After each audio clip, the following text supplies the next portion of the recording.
할렐루야. 아름다운 찬양으로 주님 영광 받으신 줄 믿습니다. 지난 한 주간에도 우리 주님께서 인도하셨습니다. 지난 한 주간에는 부흥 간정 집회가 있었고 또 하나님을 기쁘게 하는 여러 가지 일들이 있었는데 한 주간도 영적으로 우리의 삶을 인도하신 하나님께 감사하면서 오늘 하나님의 현존 앞에 예배할 때 영과 진리로 예배함으로 예배의 복과 말씀의 기쁨이 충만하시기 바랍니다. 이 땅에서 생명을 가지고 살아가는 것들은 자신의 생존을 지켜나가기 위하여 스스로 자기를 방어하며 스스로 자기를 치유하는 능력을 가지고 있습니다.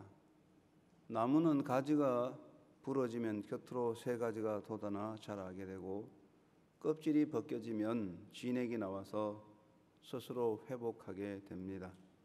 특별히 모든 만물 중에 사람은 자기 방어와 자기 치료에 있어서 모든 생명체 중에서 뛰어나다고 하겠습니다.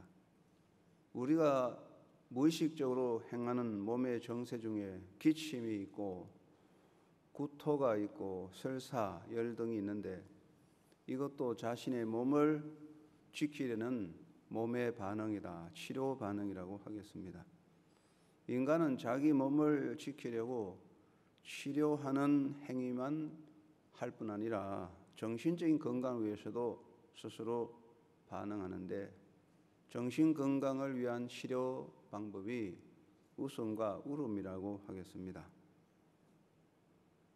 하나님께서 인간에게 웃음과 울음을 주셔서 정신적인 치유의 능력을 가지도록 한 것 같습니다. 사람은 밝은 웃음과 기쁨의 웃음과 고운 미소를 얼굴에 나타내므로 보다 건강하고 복된 삶을 누립니다. 그래서 옛말에도 소문 만복내라, 웃는 집에 만복이 만다 그렇게 가르쳤어요. 또 사람은 울음을 터뜨림으로 자신의 내면에 쌓인 감정을 표출합니다. 이러한 울음은 자신의 내면에 쌓인 나쁜 감정을 밖으로 뽑아내어 그 내면을 건강하게 한다 그렇게 하겠죠. 그래서 사람은 잘 웃고 잘 울어야 건강하게 살 수 있다. 그런데 현대인의 병은 웃음과 울음을 상실함으로 자꾸만 깊어지는 것 같습니다. 웃음이 없어지고 울지 못하는 것이 병의 원인이라 그렇게 볼 수 있습니다. 사람은 잘 울어야 되는데 잘 운다는 말은 울 때는 울고 울지 말아야 할 때는 울지 마는 것 그것이라고 하죠. 자꾸만 계속 우는 것은 옳지는 않죠. 하나님께서 사람에게 울음이라는 감정 표출의 기능을 주었습니다. 울음은 사람들이 건강하게 살 수 있도록 마련하신 하나님의 은총이라고 하겠는데 그렇다고 해서 울음이 다 좋은 것은 아닐 것입니다. 울 때는 울어야 하지만 울지 말아야 할 때는 또 울지 말아야 하겠죠. 사람에게 울어서 좋을 때가 있고 울어서 나쁜 것도 있습니다. 인간의 울음을 크게 두 가지로 구별하면 실존적인 울음과 감성적 울음이 있다 그렇게 보겠는데 실존적 울음이란 인간이기 때문에 울 수밖에 없는 것 그것입니다. 인간은 자신의 나약함에 빠져 웁니다. 사람이 우는 것은 강해서 우는 게 아니고 약해서 우는 것입니다. 겉으로 아무리 강하고 의지가 강해 보여도 내면은 약합니다. 사람은 약하기 때문에 우는 것입니다. 세계적인 독재로 유명한 히틀러도 감정의 폭발점까지 이르러서는 크게 울음을 터뜨렸다고 합니다. 초창기에는 어떤 일을 하다가 다른 방법으로 실패했을 때 자주 울었다고 합니다. 인간이 운다는 것은 약하기 때문에 그렇습니다. 또 인간은 상실로 인해 웁니다. 인간은 얻을 때는 기쁘지만 잃을 때는 울게 됩니다. 얻을 때 감격이 크지만 잃을 때의 서름도 커서 웁니다. 특별히 사람은 사랑을 잃어버릴 때, 사랑하는 사람을 잃을 때 웁니다. 부모, 형제, 친구를 잃어버리면 울게 됩니다. 또 귀한 사랑이나 명예를 잃어버렸으면 울게 되죠. 그리고 인간은 소외로 인해서 우는 것입니다. 인간은 더불어 살아야 하는데 홀로 남을 때 그 외로움 때문에 빠져옵니다. 인생에서 나 홀로 서 있다 하는 그런 외로움은 사람을 슬프게 만들죠. 선지자 엘리야도 이제 나 혼자 남았다 생각할 때 큰 인생의 좌절에 빠지게 되겠어요. 그래서 인간의 실존이란 인간이기 때문에 인간의 약함과 상실과 소외로 인해 우는 그것을 인간적 울음이라 하겠습니다. 그런데 사람에게는 감성적 울음이 있습니다. 감성적 울음은 감정적 것이죠. 자기 서름에 빠져 웁니다. 사람들은 자기 서름에 빠져서 울어요. 슬픔이 울음을 만드는 것이죠. 사람은 낙심과 절망에 빠져 웁니다. 사람이 낙심하게 되면 울게 되고 실패의식에 빠져서 나는 실패자다 그렇게 생각하고 웁니다. 억울함에 젖어서 약자는 억울해서 웁니다. 억울한 자는 울 수밖에 없습니다. 그리고 신세 타령하면서 자기 자신의 다른 사람과 비교해서 자기 인생에 대한 원망과 신세를 타령하며 우는 경우가 있습니다. 인간의 울음은 인간적인 울음도 있지만 감성적 울음도 있는데 울음은 두 가지 성격이 있었어요. 치유적인 능력도 있고 사람의 삶을 해롭게 하는 것도 있습니다. 하나님이 인간에게 울음을 주신 것은 치료적인 의미를 가지게 되는데 울음은 내면에 쌓인 나쁜 감정을 표출시킵니다. 사람은 자기 속에 감정이 쌓여서 세월이 갈수록 우리 속에 나쁜 감정이 쌓입니다. 분노, 화, 미움, 섭섭이 이런 감정이 자꾸 쌓이면 독가스가 가득 차듯 우리 내면이 나쁜 감정의 가스 가득 차죠. 이거 뽑아내야 되는데 내면에 있는 나쁜 감정을 표출하는 것이 우는 겁니다. 그래서 실컷 울고 나면 속이 후련해지는 것이죠. 또 내면의 슬픔을 표출시키는 것입니다. 사람은 누구나 슬픔을 가지고 서름이 있습니다. 슬픔도 속에 자꾸 쌓이면 독가스가 돼요. 이거 그대로 두면 폭발하기 때문에 울면서 서름을 뽑아내게 되고 그래서 실컷 울면 서름이 사라지게 됩니다. 내면에 쌓인 스트레스도 해소시키는데 요즘 스트레스가 많다 그러잖아요. 스트레스를 어떻게 푸느냐? 스트레스를 푸는 약은 없거든요. 스트레스를 푸는 약이 우는 겁니다. 그래서 스트레스가 심할 때는 독방에 가서 실컷 울고 나면 스트레스가 풀린답니다. 한번 실천해 보세요. 스트레스가 많이 쌓이면은 화장실에 들어가든지 아니면 아무도 없는 데서 실컷 통곡하고 울어버리면 풀립니다. 그리고 내면에 쌓인 한을 표출시킵니다. 인간은 살아가면서 한이 쌓입니다. 삶에 한이 쌓이는데 이 한이 자꾸 쌓이면은 병이 들거든요. 그래서 이 한은 정신적인 독가스와 같아요. 이 한을 풀어내는 게 뭐냐? 울면 한이 풀려나게 됩니다.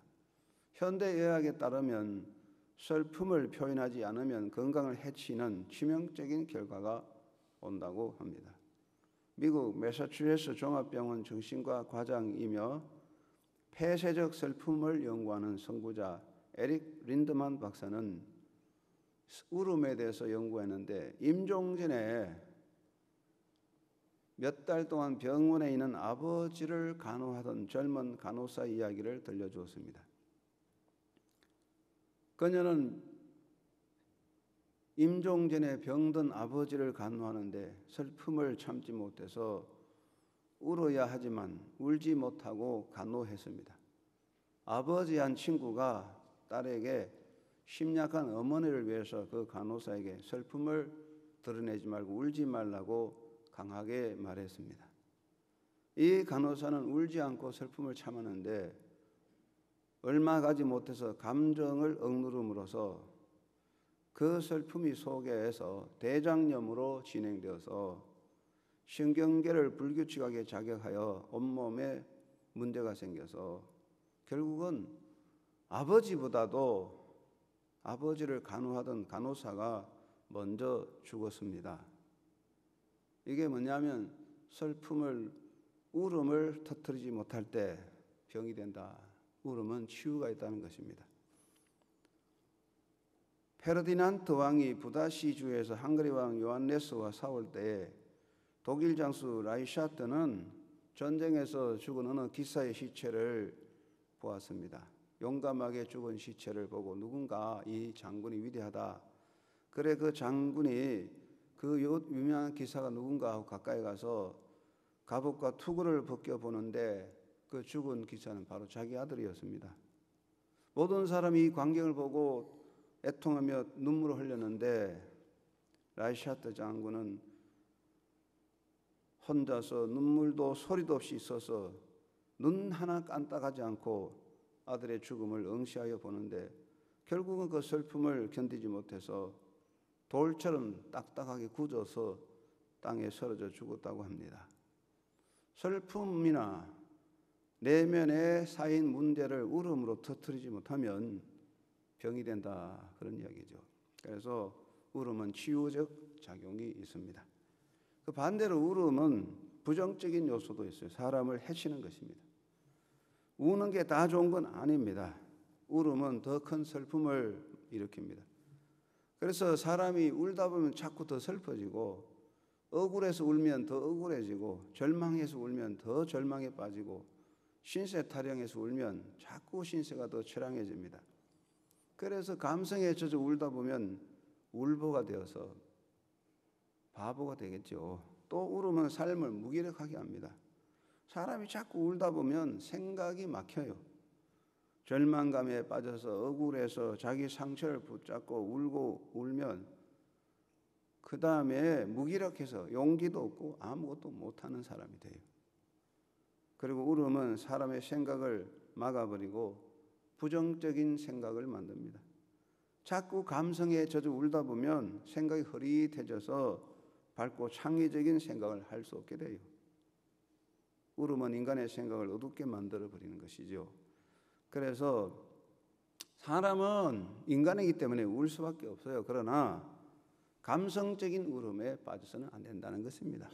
자꾸 울다 보면 나는 정말 실패자다, 나는 정말 아무것도 할 수 없다, 나는 정말 바보다 하는 생각에 빠져들어 나는 이 병으로 죽을 수밖에 없다. 그래서 결국은 실패자가 되죠. 그래서 울지 말아야 할 때는 울지 말아야 되는데 예수님께서 울지 말라 그랬어요.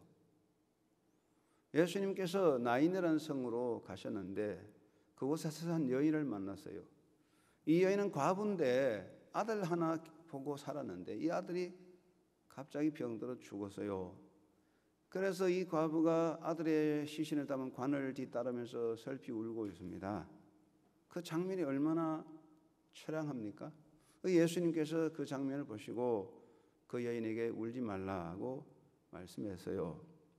여러분, 그 여인의 상황에서 울지 않고 다른 방법이 있겠습니까?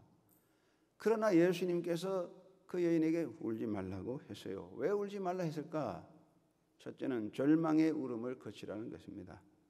여러분, 그 여인의 심적 상태를 보십시오. 과부로서 이 세상에서 그 여인에게 삶의 전부, 삶의 희망이 아들 하나입니다. 요즘은 뭐 별거 아니지만 예수님 시대 2000년 전인데 그때는 과부가 참 힘들었는데 아들이 인생의 희망이고 삶의 전부인데 아직 이제 아들이 죽었어요. 이 여인에게 절망이 깊어서 이 여인은 절망에 빠져 울고 있습니다. 그래서 예수님께서 그 여인을 보시고 불쌍한 마음으로 울지 말라. 그것은 절망의 울음을 거치라고 말씀하는 것이죠. 두 번째, 자기 상처의 울음을 거치라는 것이죠. 이 여인의 심한 상처가 있습니다. 삶의 나날에서 수없는 상처를 입고 있습니다. 이 여인이 얼마나 과부로 상처가 많겠습니까? 그러나 아들 하나 보고 잘 참아왔어요. 많은 상처, 다른 사람들이 자기 하는 여러 가지 비난과 인생의 고난, 상처를 아들 보고 참았는데 이제 아들이 죽었으니 어마어마한 상처가 생겼어요. 이거는 도저히 치유할 수가 없어요. 누가 고쳐줄 수가 없는 상처죠. 그 상처 붙잡고 우는 거예요. 사람은요, 남들 때문에 우는 게 아니라 자기 때문에 우는 거거든. 자기 상처 때문에 우는 거야. 그래서 예수님께서 그 여인을 불쌍히 여기시면서 울지 말라, 상처를 붙잡고 울지 말라고 말씀하고 있습니다. 세 번째는 의미 상실의 울음을 거치라, 그런 이야기가 되겠어요. 그 여인의 삶에서 유일한 의미는 아들입니다. 여러분, 그 여인의 삶의 의미가 뭡니까? 과부가 뭘 하겠습니까? 아들 길러서 살겠다. 이 아들이 그의 의미고 목적이잖아요. 그런데 아들이 죽었어요. 삶의 의미가 없어요.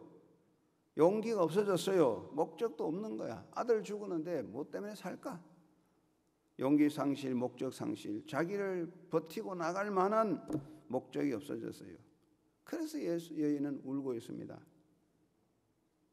아들의 죽음 자체도 문제지만 그 여인의 의미 상실, 목적 없는 인생, 우는 겁니다. 예수님께서 그 여인을 보시고 울지 마십시오, 울지 말라, 의미 상실의 울음을 버리라, 그렇게 말씀했는데, 그러면 예수님께서 왜 울지 말라 그랬나? 예수님 울지 말라는 것은 값싼 동정이냐? 그것은 아닙니다. 예수님은 그 관에 손을 대시면서 그 청년을 깨어나게 고쳐주십니다. 예수님은 우리를 치유하십니다. 청년아 일어나라 명하실 때 그 청년은 깨어나 일어났어요. 그 청년이 깨어난 것은 곧 아들을 잃고 절망에 빠져 울고 있는 이 여인의 다시 깨어나는 것이죠. 그 청년이 일어난 것은 절망과 의미 상실에 빠진 여인이 다시 일어나게 되는 거죠. 예수님께서 울지 말라 하시면서 그 아들을 고쳐주시면서 그 여인을 치료하여 주시는 겁니다. 누가 그 여인을 치유할 수 있겠습니까? 누가 그 여인의 상처를 고칠 수 있습니까?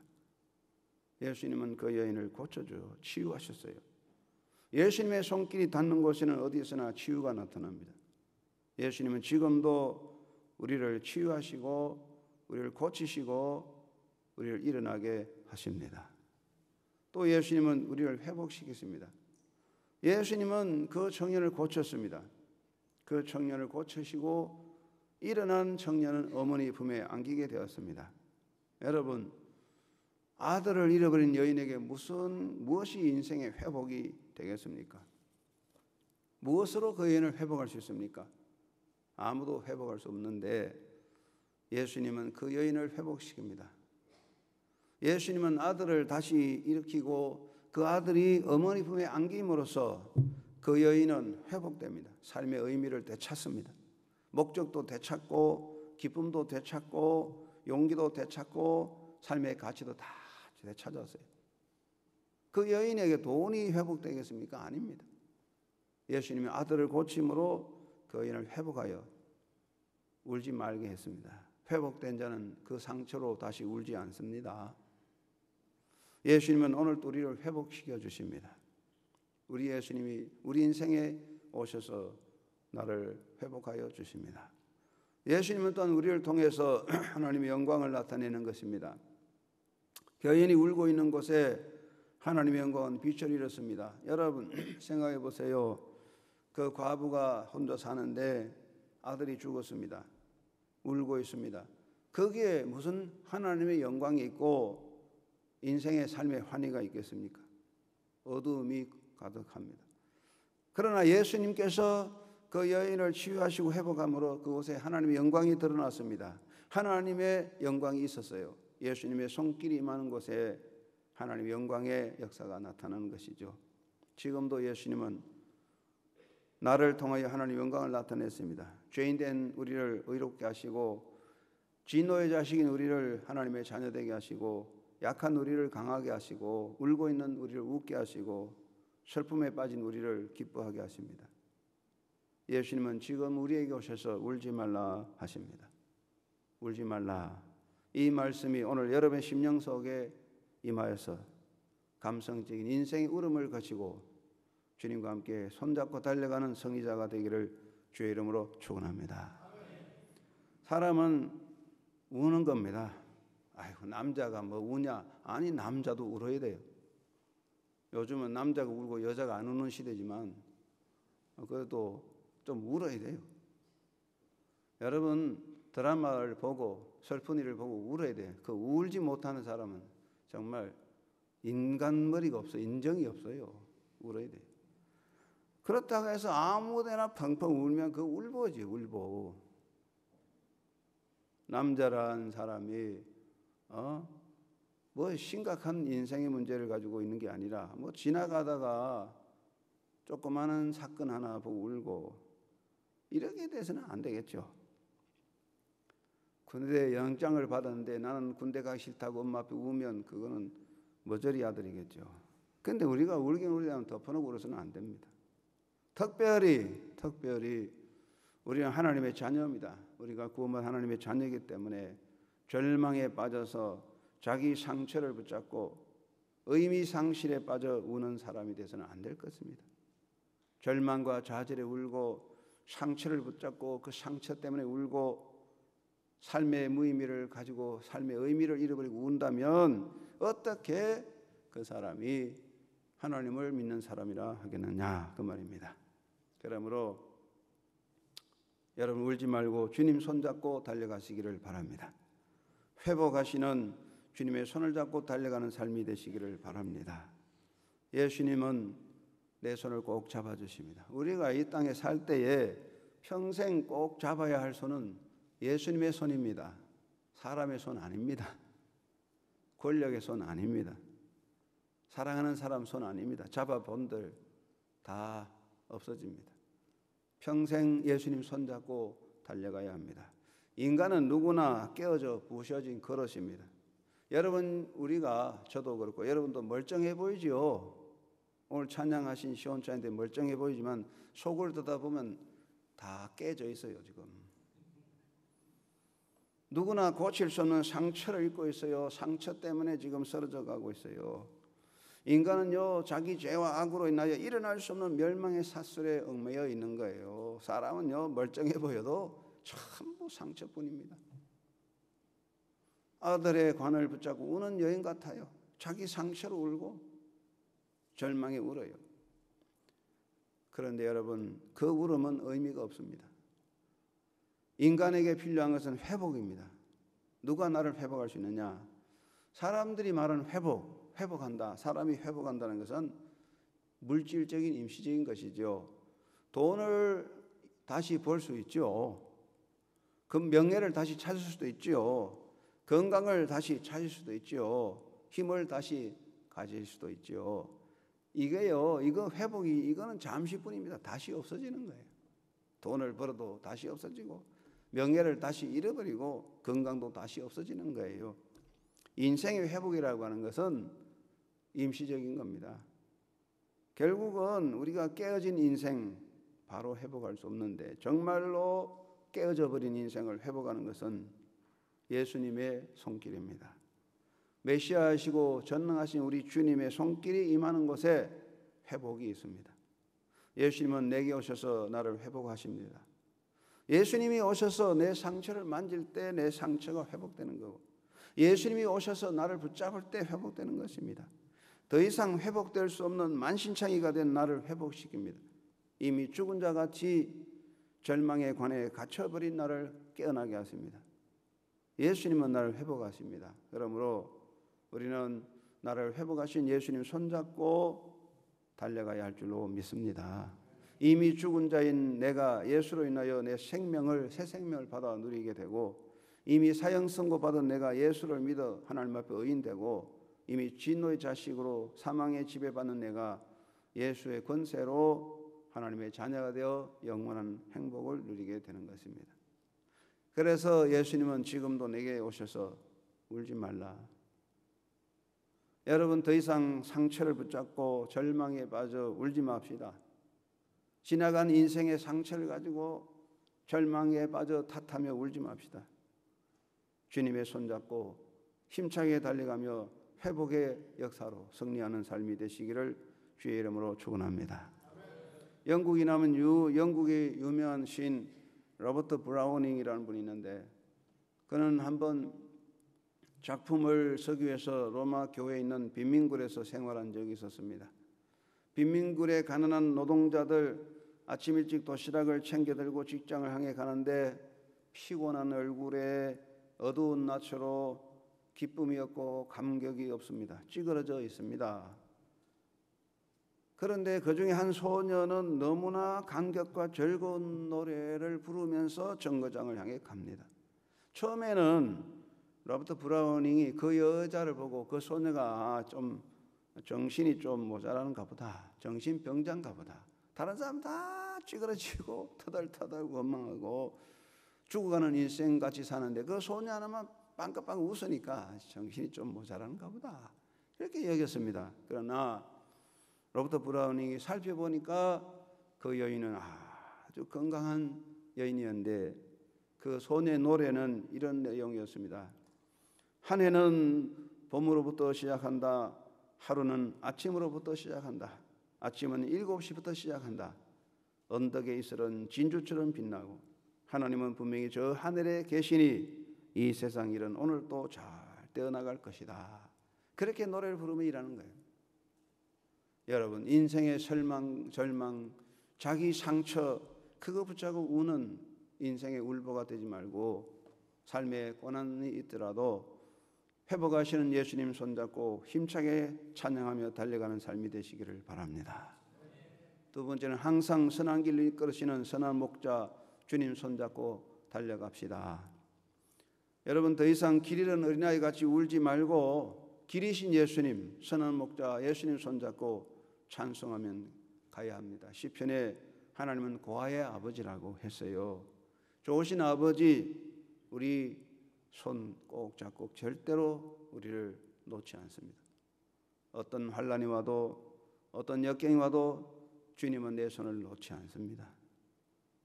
예수님은 선한 목자입니다. 내 손을 꼭 잡으시고 선한 길로 인도하여 주십니다. 그러므로 우리가 이 땅에 살 때 상처를 입고 힘들어도 상처 붙잡고 신세 타령하며 절망의 늪에 빠져 울어서는 안 될 것입니다.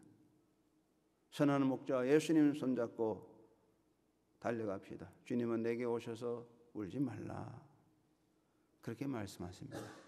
여러분, 울지 말고 주님 손잡고 달려가는 사람이 되어야 할 것입니다.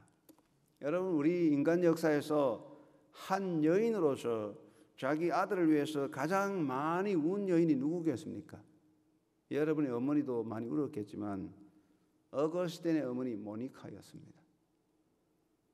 자식을 위해서 가장 많이 운 여인이 모니카라고 하겠는데, 어거스틴은 354년 북아프리카의 누미디엔의 타카스테에서 태어났는데 아버지는 마을 의회 의원으로서 로마 시민권자였던 파트라키우스고 자유분방한 세속적인 사람이었습니다. 어머니는 신실한 기독교인 모니카였습니다.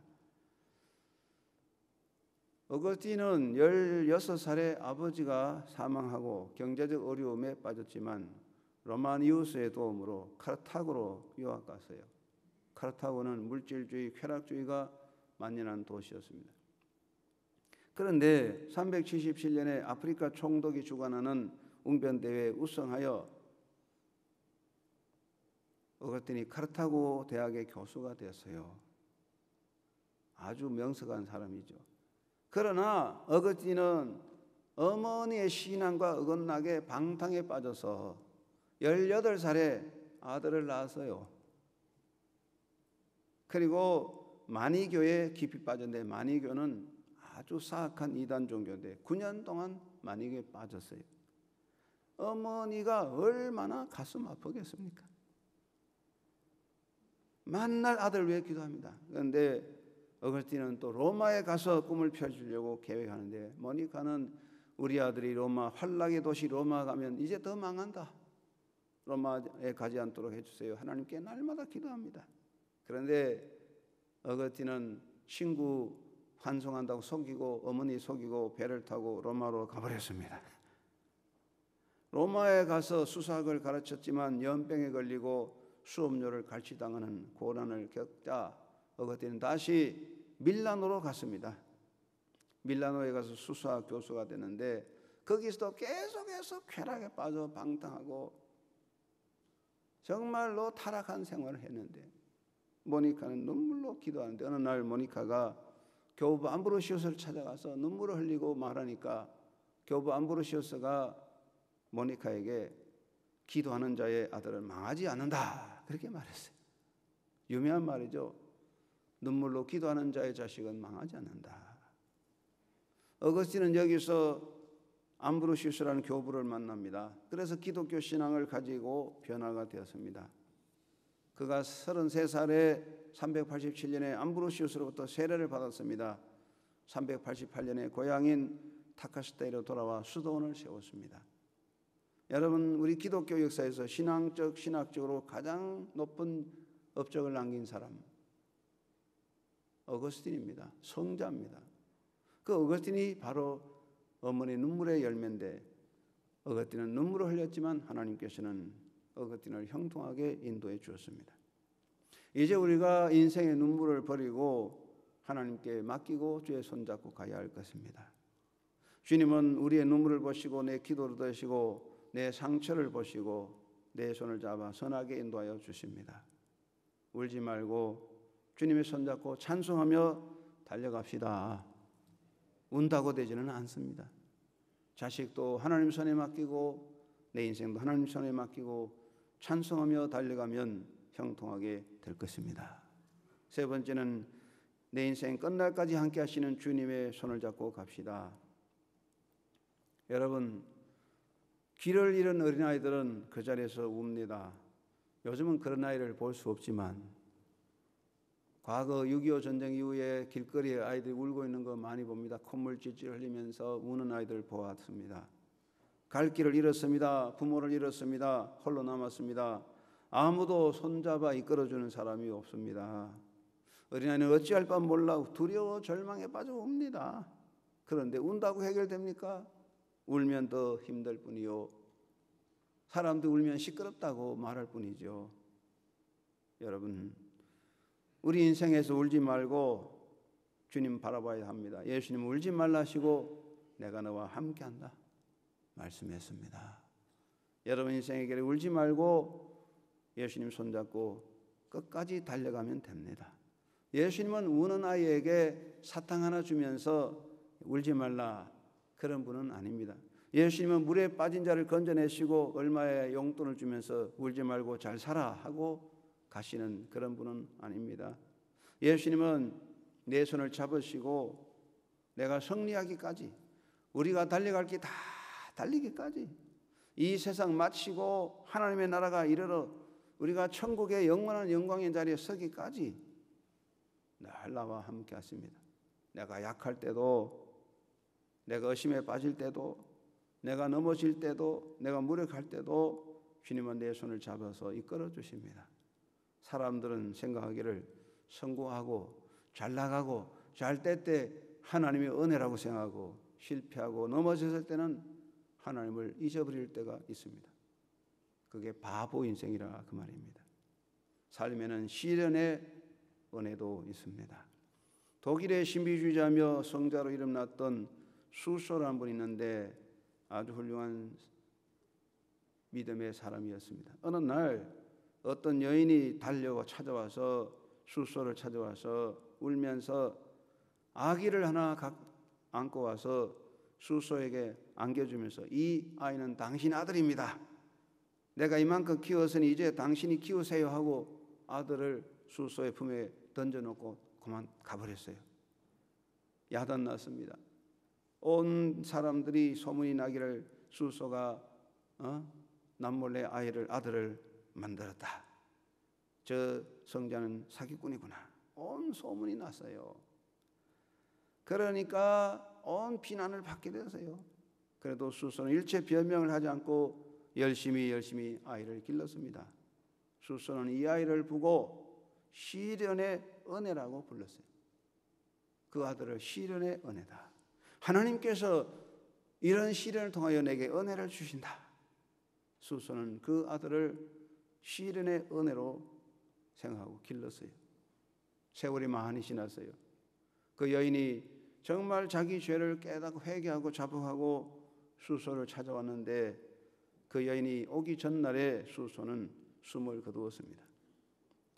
사랑하는 여러분, 인생에는 시련의 은혜도 있습니다.